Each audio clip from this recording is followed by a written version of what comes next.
महाराजगंज लोकसभा से जितेंद्र स्वामी लड़ सकते हैं चुनाव। छपरा स्थित अपने आवास पर प्रेस वार्ता कर दी जानकारी। छपरा में जितेंद्र स्वामी ने आज छपरा स्थित अपने आवास पर प्रेस वार्ता कर जानकारी दिया कि महाराजगंज लोकसभा सीट से चुनाव लड़ने की बात चल रही है।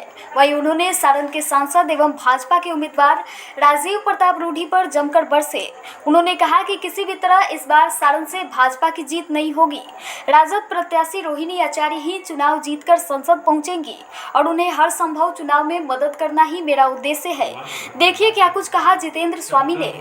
के साथ हूँ, क्योंकि वहाँ से घूम करके मैंने सब चीज़ देखा है कि किस तरह से आपको बुला करके नेता कहा जाता है कि नेता बना दिया जाएगा, और जब आपसे काम निकल जाती है तो आपको क्या बना दिया जाता है। जो लोग गए हैं वही बताएं। तो ऐसा उम्मीद किया जा सकता है कि महाराजगंज से जितेंद्र स्वामी चुनाव लड़ सकते हैं। पार्टी अगर मुझे लड़ाएगी तो जरूर लड़ेगी। महागठबंधन मुझे उम्मीदवार बनाएगी तो एकदम हंसते खेलते लड़ेंगे और वह सीट उनके खाते में डालेंगी। हमने कहा कि हमको लड़ाएं या न लड़ाएं, मैं यहाँ संकल्पित हूँ इस लड़की को मदद करने की। मैंने आपको बताया कि छपरा में इस लड़की को मैंने वचन दिया है। मैंने उसके व्यवहार को देखा, उसके दूसरे के जीवन दान देने के लिए। एक आदमी ब्लड देता है, वह पहचान नहीं करता है कि वह किसको ब्लड देता है। हिंदू और मुस्लिम जात पात में विभेद किया गया है, खून के रंग में तो कोई भेद नहीं, कोई विभेद नहीं है। इसलिए मैंने रोहिणी आचार्य को मदद करने का व्रत लिया है। हमें विश्वास है, भरोसा है, ईश्वर भी कहीं खड़े हैं, निश्चित रूप से वह भी न्याय करते हैं। निश्चित रूप से उस लड़की को न्याय मिलेगा और छपरा से जीत कर जाएगी। एक नई ऊंचाई पर छपरा पहुंचे और एक नई संदेश देगी, मुझे ऐसा लगता है। मुख्यमंत्री बनाएंगे और ले जाके स्पीकर बना दिया। क्या संदेश दे रहे हैं आप? सीएम को डिप्टी सीएम बना दिया महाराष्ट्र में। क्या संदेश दे रहे हैं? जिस भाजपा में ब्राह्मण 9 हुआ करते थे पार्लियामेंट्री बोर्ड में, आज एक भी नहीं है। गडकरी जैसे ऑनेस्ट व्यक्ति को, गडकरी जैसे काम करने वाले व्यक्ति को जलील किया गया और अंतिम में उसका टिकट दिया गया। ये अभी लगा कि हो सकता है कि टूट जाए। जब शिवसेना ने उसको ऑफर दिया तब लगा कि शिवसेना से वह व्यक्ति लड़ जाएगा, तब क्या होगा, तब उसको टिकट दिया गया। सोचिए ये आखिर क्या करना चाहते हैं, क्या बोलना चाहते हैं। लोग कहते हैं कि आप मत बोलिए, आप पर भी ईडी आ जाएगी। हम जो अमित शाह का भी दिन मुझे याद है, ऐसे ऐसे हाथ करते जेटली साहब के यहाँ लाइन में आते थे। देखा ये उस दिन में पुलिस कॉलर पकड़ करके और ले गई जेल। उतना बड़ा भी अपराधी है क्या कोई? बता दीजिए। सिकरीवाल जी को कौन खतरा है कि वायु श्रेणी की सुरक्षा दी गई है? किससे खतरा है जरा बता दीजिए। या तो पब्लिक से खतरा है, आम लोगों से खतरा है, क्योंकि कोई काम करते नहीं है। तो आम लोगों से खतरा ये है कि हो सकता है फोर्स हटे तो फिर क्या होगा नहीं पता। नहीं तो किससे खतरा है जरा बता दीजिए। कौन सा व्यक्ति वहां है जिससे उनको खतरा है? परमनाथ बाबू के सारे लोग उनके साथ ठेकेदारी कर रहे हैं। सारे लोग कमीशन पर काम कर रहे हैं। आज तो राजनीति का अंत हो गया, सारे लोग ठेकेदार हैं। वो बेचारे देख लीजिए, कोई दूसरा व्यक्ति हो, कोई बीजेपी कैडर का व्यक्ति उनके साथ हो। हर ब्लॉक में 4 आदमी हैं, 4 के बाद 5वां नाम गिना दीजिए आप घूम करके किसी ब्लॉक में, तो हम अभी अपना बात स्टॉप कर देंगे। 4 से 5 आदमी अगर मिल जाए गाड़ी पर बैठने। आज जितेंद्र स्वामी का घोषणा अगर महागठबंधन कर देगी तो कौन उतरेगा कौन चढ़ेगा ये आपको खुद पता चल जाएगा। उस 4 आदमी में भी कौन बच जाएंगे। तो हम चाहेंगे कि आप महाराजगंज लड़ाइए। महाराजगंज लड़ाइएगा तो बगल का यह सीट है, इस साथे इसको मिल करके हम पता करेंगे कि हाँ बाबूजी से लड़ाई है कि बेटी से लड़ाई है, पता चल जाएगा। लड़ाई किससे है कि छपरा के बेटी के साथ लड़ना है आपको कि बाप के साथ लड़ना है। जो आप भाषण दे रहे हैं कि केवल भावनात्मक बात बोल करके और लोगों को जगा करके एक ऐसा शब्द उन्होंने बोला कि राजपूत लोग वोट क्या करेंगे, वो अपने अथी में डालेंगे। एक आदमी के हम टेलीफोन किए थे, हमारे पास उसका रिकॉर्डिंग है। अब वैसा शब्द बोले कि अगर सुन ले राजपूत लोग तो क्या करेंगे, उसका छोड़ दीजिए। आज 4 दिन पहले की बात है, एक बड़े नेता के महागठबंधन के एक बड़े नेता के यहाँ टेलीफोन किए थे। बेचारे अगर सुन रहे होंगे तो जान जाएंगे कि किसके यहाँ टेलीफोन किए थे। और मैं वहीं बैठा था और उन्होंने साउंड खोल दिया। उन्होंने कहा कि आप तो बैडमिंटन खेल रहे हैं रोहिणी जी, यहाँ प्रचार जरूर है। तो उन्होंने कहा कि मैं तो यही चाहता हूँ, जितना वो लोरेस होंगे तो राजपूत हो गया, हमें जाने की क्या जरूरत है? राजपूत लोग वोट अपने खेती में डालेंगे, अब खेती में डालेंगे वही बताएंगे क्या? इसलिए हम कहना नहीं चाहते हैं, बहुत शब्दों का प्रयोग करना नहीं चाहते। मेरे पास बहुत सारा चीज़ है जो लोगों के पास रखने का एक मतलब है। आप केवल यह बात बोल करके, लोगों की भावना को जगा करके, बिन काम किए हुए आप पार्लियामेंट चले जाते हैं। चूंकि डिसीजन यहाँ गलत हो जाता है इसलिए चले गए। लेकिन इस बार हमें लगा कि वह लड़की ने निर्णय सही लिया है, अच्छा निर्णय लिया है कि वह राज्यसभा नहीं गई, यहाँ आई है। और यहाँ आकर के निश्चित रूप से वह विजय श्री की माला पहनेगी और लोकसभा जाएगी। अब उसकी संवेदनशीलता आप देखेंगे, आपसे मुलाकात होगी। आ ही रही है 17 तारीख को छपरा हेडक्वार्टर में जो कार्यालय उसका बना है, उस दिन से वहीं रहेगी जैसे मुझे सूचना मिल रही है। तो हमें लगता है कि आपसे मुलाकात होगी, भेंट होगी। तो बताइए, जिसका एक किरणी नहीं है वह दिन दिन भर इस धूप में लोगों के बीच मिल रही है, जा रही है, लोगों से मिलना चाहती है, एक एक औरत से मिलती है, एक एक बुजुर्ग से मिलती है, एक एक नौजवान से मिलती है, घेरा को तोड़ करके मिलती है। हमने तो एक दिन उस यात्रा में जाकर के देखा, पता है कि भाई सीटिंग का टिकट नहीं कटेगा। दरौदा में जो हुआ आपको जानकारी है, जिसकी वजह से मैं आहत हुआ और 39 लोगों का टिकट काटा गया। सबसे गरीब व्यक्ति यहाँ चोकर बाबा, जो कोई लाश जा रही है तो अपने गाड़ी से उतर के लाश के कंधा लगा देता है। आपकी गाड़ी बिगड़ गई, आपसे कोई परिचय नहीं है तो अपना गाड़ी छोड़कर आपका गाड़ी चलने लगता है। सुबह से शाम तक लोगों के बीच में रहता है और वैसे व्यक्ति का आपने टिकट कटवा करके और 7 करोड़ में एक टिकट बेच दिया आपने किसी से। क्या मतलब है उसका? जरा बता दीजिए, आपने क्यों बेचा? बड़े काबिल हैं, बड़े अच्छे हैं, बड़े सुंदर हैं, बड़ा फिजिक है अच्छा, लेकिन हाथ मिलाएंगे तो हम साबुन से धोएंगे। किसी के मरनी में, जीएनी में, न्योता में, हकारी में किसी का पुछाड़ करने जाता है तो बता दीजिए।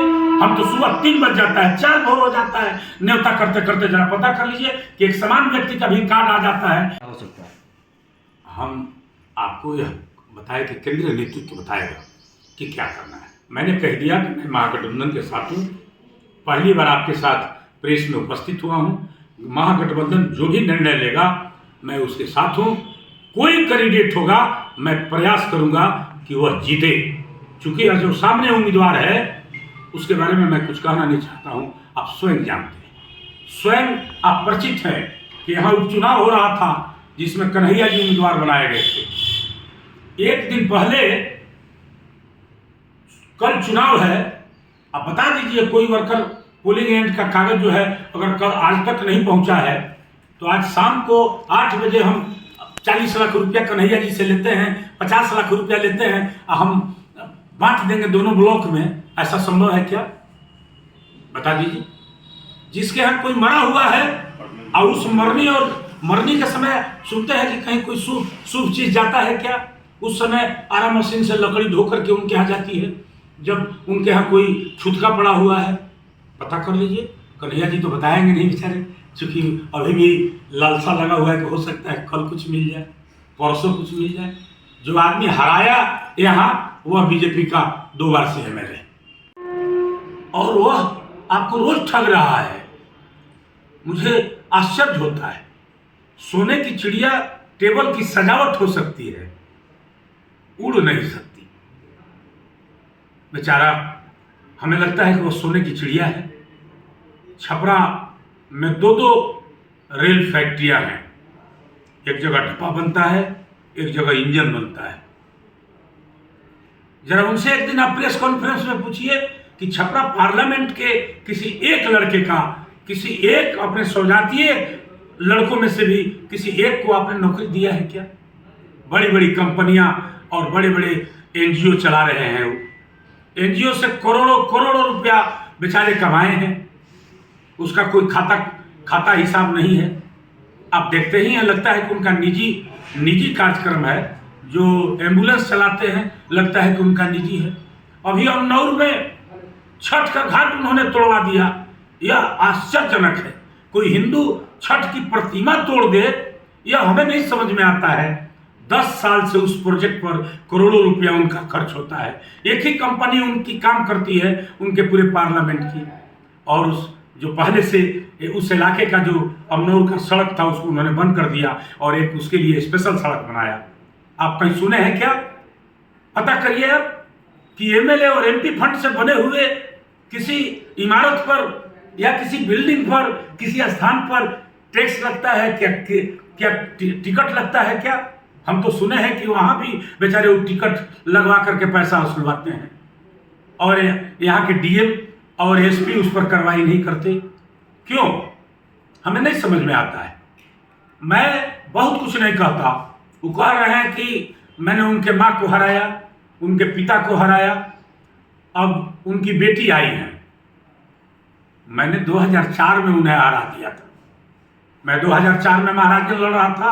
मात्र अमनौर, ईसुआपुर और तरैया विधानसभा मेरे जी में था और उसके वजह से वह 54,000 से हारे और लालू यादव यहां से प्रतिनिधि होकर के गए। अगर मुझे जिम्मेवारी मिल गई पार्टी की तरफ से कि मुझे यहां कैंप करना है तो मैं फिर वह 2004 की बात दोहरा दूंगा। अगर लालू यादव हम पर विश्वास किए, अगर रोहिणी आचार्य हम पर विश्वास की, तेजस्वी यादव हम पर भरोसा किए, तो निश्चित रूप से 2004 का इम्प्लीमेंट इस 2019 में हो जाएगा। बहुत कुछ नहीं कहना चाहते। आप कहते हैं, आप कहा जाता है लोगों से, बेचारे अब तो सुशील मोदी जी बीमार हैं, 4th स्टेज में उनका चल रहा है। ईश्वर ऐसा नहीं करें, उनको लंबा जीवन मिले, वह आदमी संघर्ष कर सके। सुबह से शाम तक लालू चालीसा पढ़ते थे। सुबह से शाम तक लालू चालीसा के अलावा उनके पास दूसरा कोई पाठ नहीं था। लेकिन जरा उन्हीं से या उन्हीं के अब चाहने वालों से जरा पूछिए या रूढ़ी जी से ही पूछिए कि कहते हैं कि 1.5 लाख नौकरी उन्होंने रुपया लेकर के दिया, जमीन लेकर के दिया। आप 1.5 नौकरी आप दे दिए हो, हम भी आपको पैसा दिलवा देते हैं, किसी एक राजपूत के लड़के को नौकरी दे दीजिए। आप इतना दिन से एक मंत्रिमंडल, नया मंत्रिमंडल का गठन हुआ। कौन सा डिपार्टमेंट था आप ही बता दीजिए। उसको अंग्रेजी में क्या कहते हैं? Skill development. Skill development. बेचारे का चेहरा देख करके, नई एनर्जी देख करके, नया उमंग देख करके, क्योंकि भारत के एकमात्र अकेले पायलट हैं, लोगों में ही कहते हैं कि हम पायलट हैं। यहाँ के पायलट नहीं हैं, वे हवाई जहाज के पायलट हैं। छपरा का पायलट कभी बनने का प्रयास नहीं किया। आप देख रहे हैं कि कई साल से इस छपरा के शहर को डिस्टर्ब किया गया। डबल डेकर से ये डबल डेकर बना करके ये बनने की बात पर इस पर पैसा ले लिया गया, कमीशन ले लिया गया, और अब कब तक काम पूरा होगा मैं नहीं जानता। आप देख लीजिए, काम 6 महीना में, 3 महीना में, 4 महीना में पूरा होता है कि इतना दिन में इसको इम्प्लीमेंट करना है। तो माल महाराज के मिर्जा के लसोली देख लीजिए आप, कौन सा काम उन्होंने किया है जरा उनसे पूछिए। हम कह रहे हैं कि लालू यादव ने 1.5 लाख नौकरी दिया। अभी सोनपुर में मैं 22 लोगों का लिस्ट बनाया, सोनपुर किनवार पर।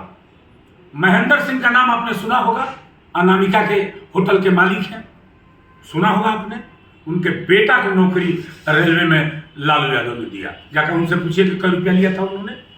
समरजीत एडवोकेट है, पटना हाई कोर्ट के, जुआ वकील हैं, मेरे भी संपर्क में हैं।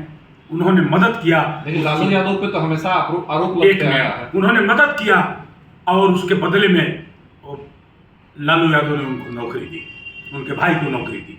राम नरेश जी वहाँ एक किसान हैं, उनके बेटे, 2 बेटे को नौकरी दी। ऐसा 22 लोग वहाँ बगल में हैं। और उन लोगों की बात छोड़ दीजिए।